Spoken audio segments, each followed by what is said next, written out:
दोस्तों आज हम बाबा टेढ़ेनाथ मंदिर जाएंगे, जानने का प्रयास करेंगे कि यहाँ के शिवलिंग की स्थापना किसने की, बाबा का नाम टेढ़ेनाथ क्यों पड़ा और लोग यहाँ क्यों नहीं खाते हैं बाबा की झूठी कसम, तथा क्या है घंटी और घंटा चढ़ाने के पीछे मान्यता। दोस्तों आप भी इन रहस्यों को जानना चाहते हैं तो वीडियो को अंत तक जरूर देखें, और यदि आप भी बाबा के भक्त हैं तो वीडियो को अधिक से अधिक शेयर और लाइक कर दीजिए तथा चैनल को सब्सक्राइब कर बेल आइकन को ऑल पर कर दीजिए, जिससे आने वाली वीडियोस आपको मिलती रहें। चलिए चलते हैं बाबा के मंदिर। टेढ़ेनाथ बाबा का मंदिर उत्तर प्रदेश के जिला लखीमपुर खीरी की तहसील गोला के ग्राम मगदापुर में गोमती नदी के तट पर है। बाबा के मंदिर की दूरी मुख्यालय से लगभग 60 किलोमीटर की है। जिला मुख्यालय से जब आप बाबा के मंदिर के लिए चलेंगे तो LRP रोड पर लालपुर बैरियल होते हुए लगभग 9 किलोमीटर की दूरी पर तिराहा पड़ेगा, जिसमें से दाहिने हाथ वाली सड़क गोला गोकर्णनाथ को जाएगी तथा बाएं हाथ वाली मोहम्मदी को जाती है। मोहम्मदी जाने वाली सड़क पर कुछ दूर पर भदूरा और कहमारा पड़ेगा। इसके बाद अमीर नगर आएगा। अमीर नगर से बाबा के मंदिर के लिए बाएं हाथ मार्ग जाता है। इसी मार्ग पर चलिए, आगे आपको मंदिर मिल जाएगा। आज हम बाबा टेढ़ेनाथ के दर्शन करने आए हैं। यह द्वापर युग का मंदिर बताया जाता है और इसका बहुत ही पौराणिक महत्व है।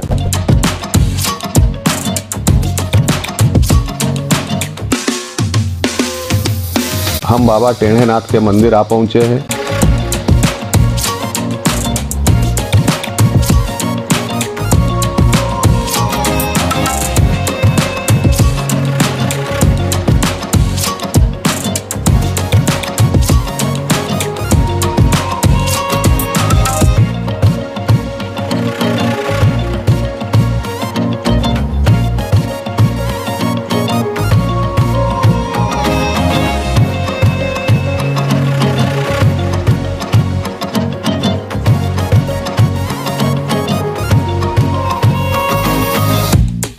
ऐसी मान्यता है कि बाबा के मंदिर के शिवलिंग की स्थापना स्वयं धर्मराज युधिष्ठिर ने की थी।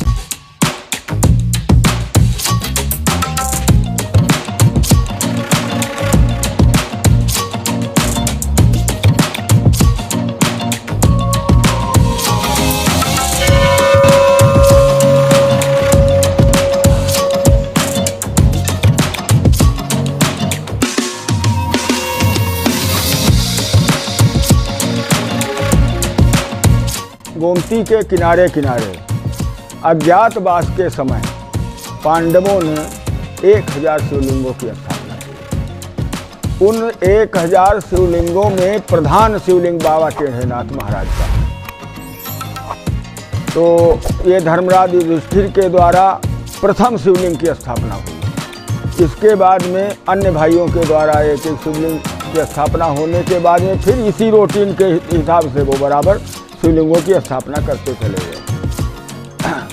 अज्ञातवास पूर्ण होने के बाद में, क्योंकि दुर्वासा मुनि ने इनको एक संदेश दिया था कि आप जब गोमती नदी के किनारे किनारे 1000 शिवलिंगों की स्थापना करेंगे तब आपको विजयश्री की प्राप्ति होगी।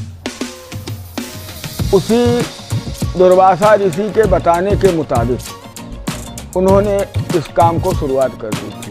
प्रथम शुरुआत बाबा टेढ़ेनाथ से हुई, फिर बाबा भैरवनाथ, बाबा गरीबनाथ, बाबा बनखंडीनाथ, बाबा बटेश्वरनाथ और जंगलीनाथ, पारसनाथ बाबा। ये शिवलिंग यहाँ पर 10-11 शिवलिंग तो अगल बगल में ही है।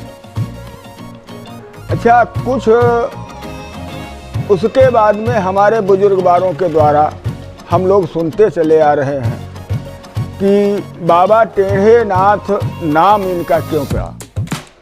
इसलिए कि बाबा टेढ़ेनाथ के वो कांवर की यात्रा जो है ये बहुत पुरानी प्रथा है। इधर से सीधे होकर के लोग राजघाट से गंगा जल लेकर के सीधे गोला जाया करते थे।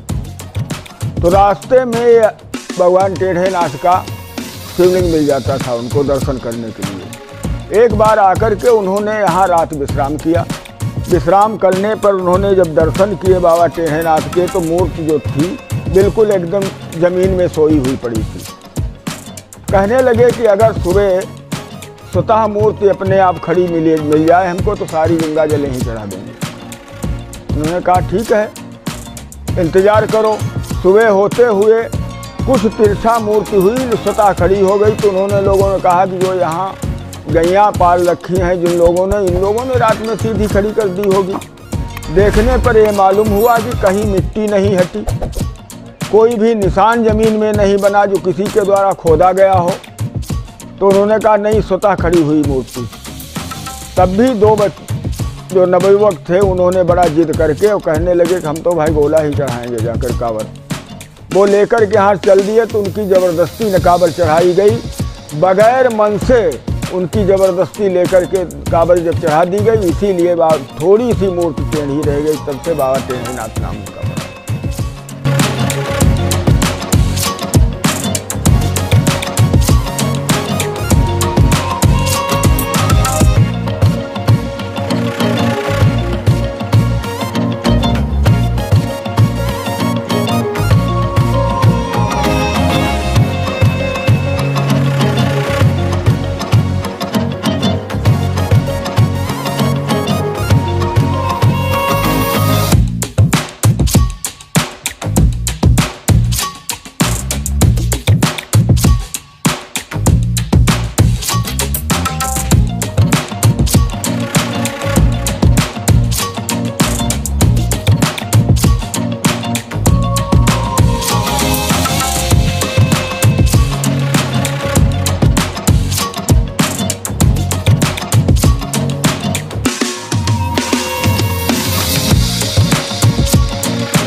जय टेढ़ेनाथ बाबा महाराज की जय। इसका ऐतिहासिक पौराणिक महत्व बहुत अधिक है। एक तो सबसे बड़ा पौराणिक कारण ये है कि जिस समय दुर्वासा ऋषि आए थे दुर्योधन जी के यहाँ, तो दुर्योधन ने उनकी बहुत आवभगत की थी और उसके बाद में कहा कि वर मांगो। तो उन्होंने कहा महाराज मैं ये चाहता हूँ कि आप 5 पांडवों के यहाँ भी आतिथ्य ग्रहण करें। वनवास काल में थे तो वो अपनी पूरे लाव लश्कर के साथ अपने शिष्यों के साथ में जब वो आए युधिष्ठिर के पास में, तो उनसे कहा कि मैं स्नान करने जा रहा हूँ और आप कृपया हम लोगों का भोजन जो है हमको ग्रहण कराइएगा, बहुत भूख लगी है। तो यहाँ बगल में एक आदि गोमती नदी है, यहीं पर बहती है पड़ोस में। तो वो दुर्वासा सभी लोग जो है दुर्वासा अपनी शिष्य मंडली के साथ में वहाँ स्नान करने के लिए चले गए। और इधर अक्षय पात्र में एक बार खाना खाने के बाद में, क्योंकि वो दूसरे समय पे पहुँचे थे 12 बजे 2 बजे के बाद में, जब खाना सभी लोग पांडव लोग खा चुके थे और द्रौपदी ने भी जब ग्रहण कर लिया, उसके बाद में वो अक्षय पात्र जो होता था दोबारा खाना नहीं देता था। तो इन्होंने कहा कि आपने एक बार मेरी लाज बचाई थी, हे श्री कृष्ण भगवान मेरी लाज बचाइए, दुर्वासा जी श्राप दे देंगे। तब उन्होंने क्या किया, श्री कृष्ण जी ने कहा अच्छा द्रौपदी तू अपना अक्षय पात्र दिखा।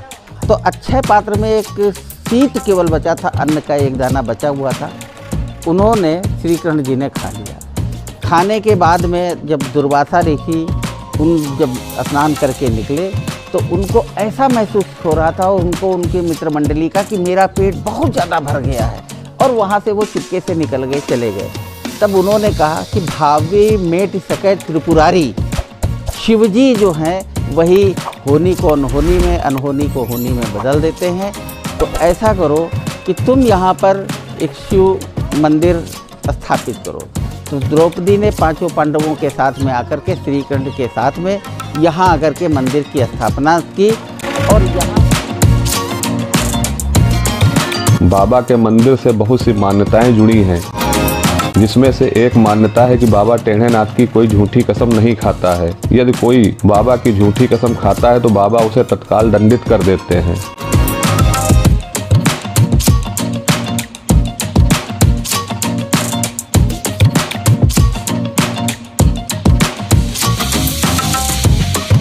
मंदिर में आपको चारों तरफ घंटी और घंटे दिखाई देंगे। इसके पीछे मान्यता है बाबा अपने भक्तों की मुराद पूरी करते हैं, तब भक्त प्रसाद के रूप में बाबा को घंटी और घंटा चढ़ाते हैं।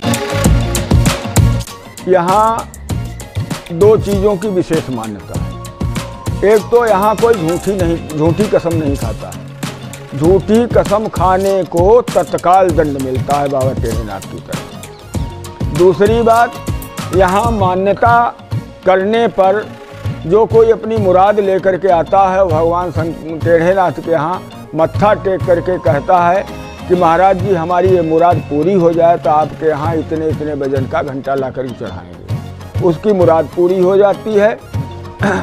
उसका एक प्रमाण हमारे पास है। हमारे पास देखो पूरा कमरा भरा हुआ पड़ा है। इतने घंटे घंटी चढ़ाए जाते हैं कि आज तक पूरी हाल भर चुकी है। तो ये दो विशेष यहाँ की बातें हैं, एक झूठी कसम न खाना और घंटा घंटी का चढ़ावा होना।